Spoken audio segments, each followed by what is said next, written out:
Hi everyone, Caroline here. So today I want to share about something that I've noticed that has become such an important part of my life now that it's very, very clear to me that I'm good. I'm good with how things are.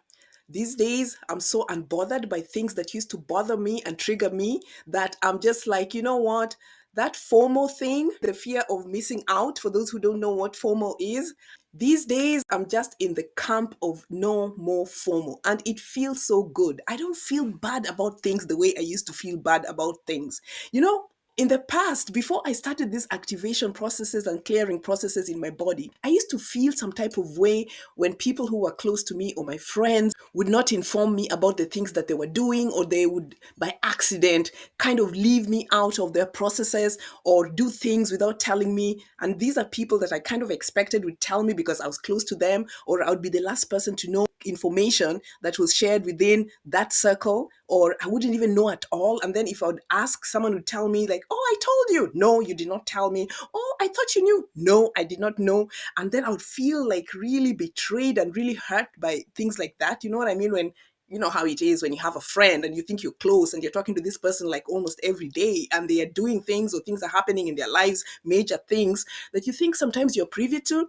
And then it makes you question, oh my gosh, what kind of relationship did I even have with this person if I'm the one who thinks that I'm close to this person and they're not telling me this kind of information, or this is something that's happening in the family and I have no idea about it. And I think I should know because I'm Caroline, okay? You know what I mean? But I don't know that information and things like that. And those things would hurt me so badly sometimes. And I'll just be like, processing myself after finding out things like that. Or if people would go out to a place and I would hear, oh my gosh, this person is there. How come I don't know anything about these kind of things? I mean, these things sound petty like that, but I'm telling you, these are the little things that could really bring out the resentment or anger or the bitterness or, you know, and it's good because those things were happening, because now I see that those things helped me really do a clearing within myself. You know what I mean?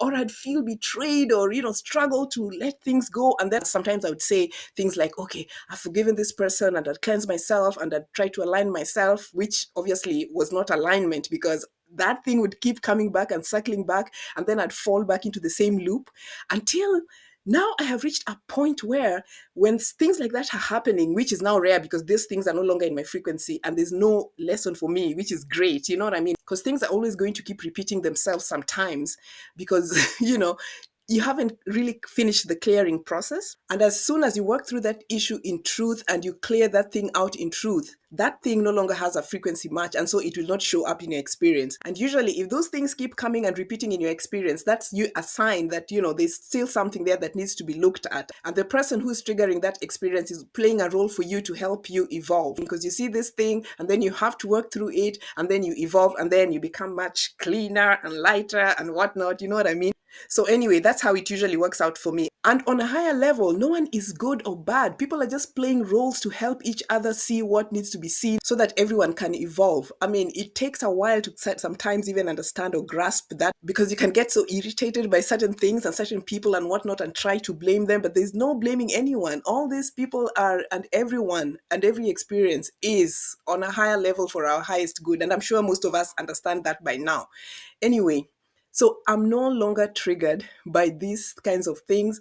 I no longer experience these FOMO things. I notice that these days I'm okay. I love my own company. I love my own space. I am confident in just not being part of things that have no depth, conversations that have no depth, friends that have no depth. It doesn't matter who it is. I'm not afraid to say no to anyone without a problem, without feeling guilty, without feeling that I have to compensate in one way or another because I said no. I'm okay being left out. I'm okay when things don't look the way I think that they need to look. I'm just okay, just letting things just fly. And this is amazing to me because the type of person that I am, usually I'm very like regimented and very, you know what I mean, in the way I conduct my processes. So when things are really out of place, I can tend to, lose my mind.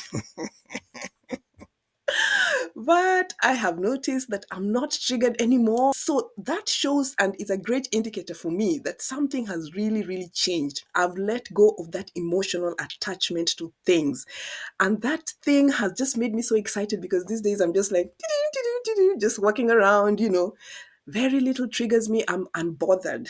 I just love the people that I engage with. And I don't even care if they're people on the digitals, you know what I mean? Because these people on the digitals, or you've never seen them, you've never met them, but they really, really, really can bring out the best in you, and you can feel some type of aliveness, you know, with these real people that communicate, that are not soulless. And hopefully one day we shall meet, and maybe this is the way that things are at the moment. Okay, let people be digital, but they really provide value. They really provide activations. They expand us so much. We are so blessed, you know. We might all be physically apart, but we are all united by the intertubes. So maybe this is one of the good things about the intertubes. And obviously it is, because a lot of us have changed since the age of technology, or since the internet became the thing and social media became the thing. Soon social media will probably crumble. Who even knows the way things are going? I still think that communities are going to come together, but in a different kind of way. I'm not sure under what kind of settings, I don't know, but maybe it's going to be some kind of telepathic thing that's going to be connecting everyone together. Who knows how these things are going to work out? But anyway, let's see. Hopefully, we're not invaded so much by AI that people even get lost in the whole mix. So tell me, do you still experience FOMO, or you just don't care? Let me know in the comment section. I love you. Stay strong. Mwah. Bye.